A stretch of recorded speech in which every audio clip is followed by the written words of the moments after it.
Welcome back, ladies and gentlemen. It is Sunday let's have a look at my phone. Sunday the 9th of March, it's 20 past 2 in the afternoon. It's a lovely day, it's 17 degrees, which is absolutely amazing for this time of year.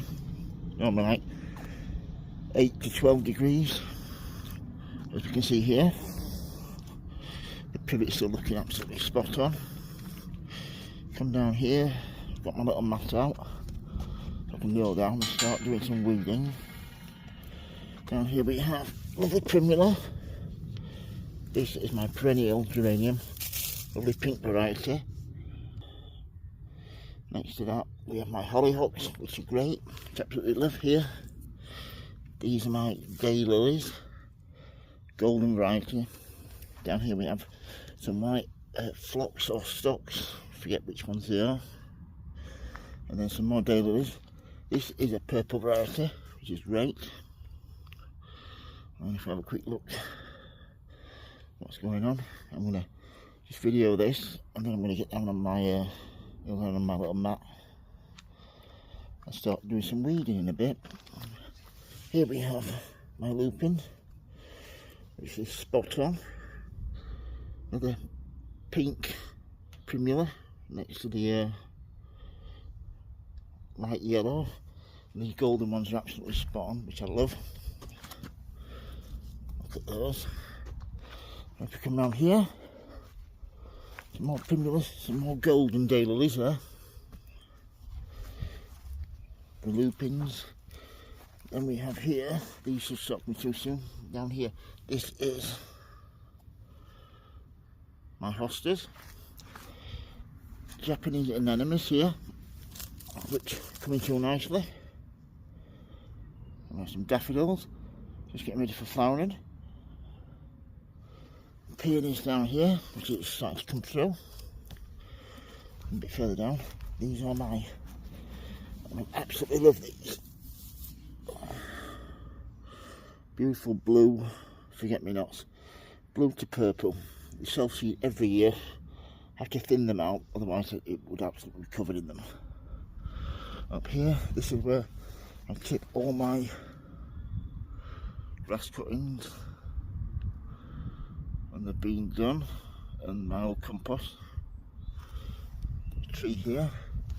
Next to that, down here we have peony, which is great, lovely pinky variety.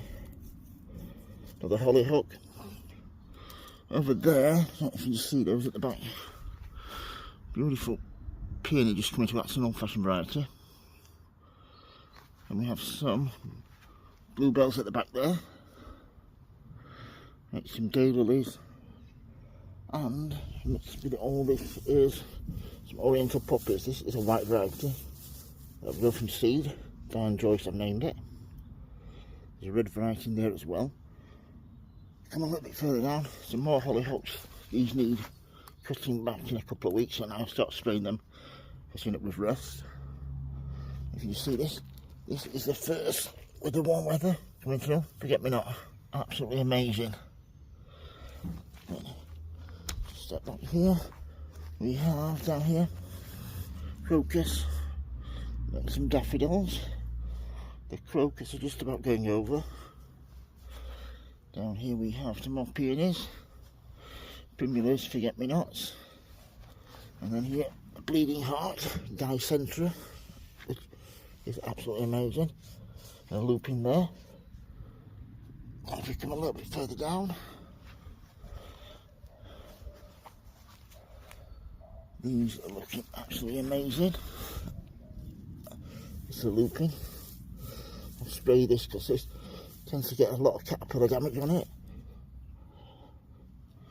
We come a little bit further around here.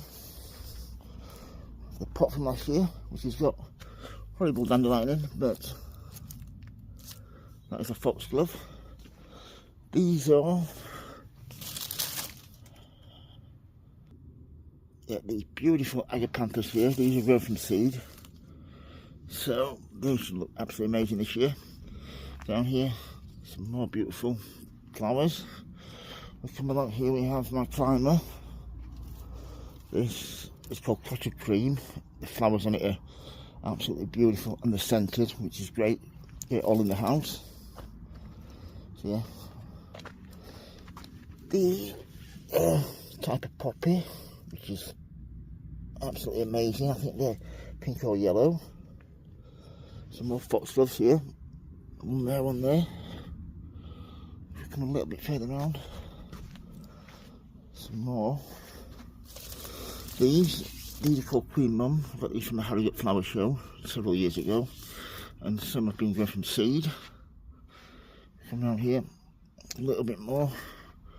This is my climber clematis next to a self-seeded foxglove. So yeah, that's a quick look around the garden. I'm going to start weeding it today. Start from the top in there.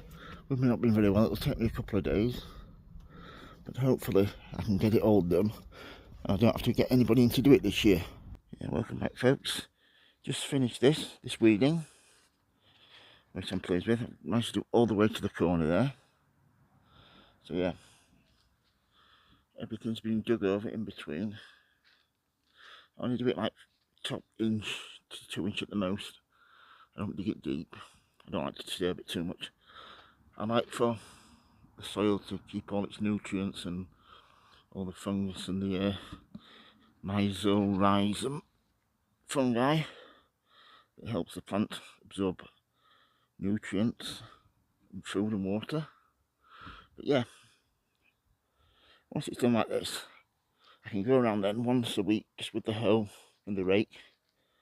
Just give it a good hoe and rake over and keep on the weeds that way, keep on top of everything.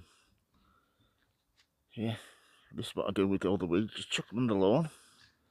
And then next couple of days I'll go over this with the lawnmower, petrol one, cut everything up, and then I just dump it all the way along there under the hedge.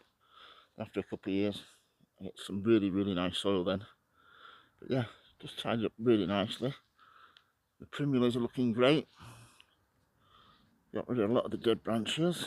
If you come down here, I really do like these forget-me-nots when they start flowering. So yeah, just done up to the corner here. Last little bit. Hopefully the weather will be nice next few days and I can get all the rest done. All the way around here, all the way to the bottom there. So yeah, if you've got any questions about anything growing in my garden, or any of the plants and seedlings I've grown in the past, please don't hesitate to ask, folks. If you like my videos, please subscribe. And as always, happy sowing, happy growing. Thank you for watching, and please keep safe. Thank you, bye.